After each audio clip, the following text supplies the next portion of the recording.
السلام علیکم ورحمۃ اللہ وبرکاتہ۔ معزز اساتذہ اکرام، والدین اور میرے پیارے ساتھیوں، آج میں آپ کو ہندوستان کے مسلمان مجاہدین آزادی کے بارے میں بتانا چاہتی ہوں۔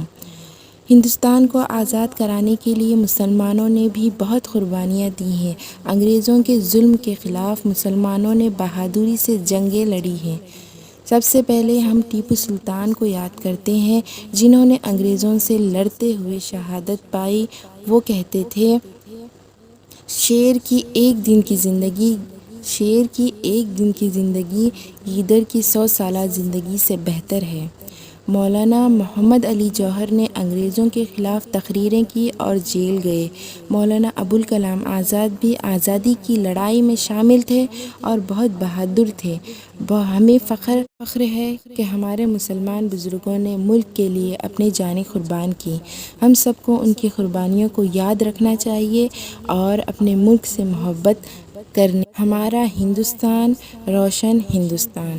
ورحمۃ اللہ وبرکاتہ۔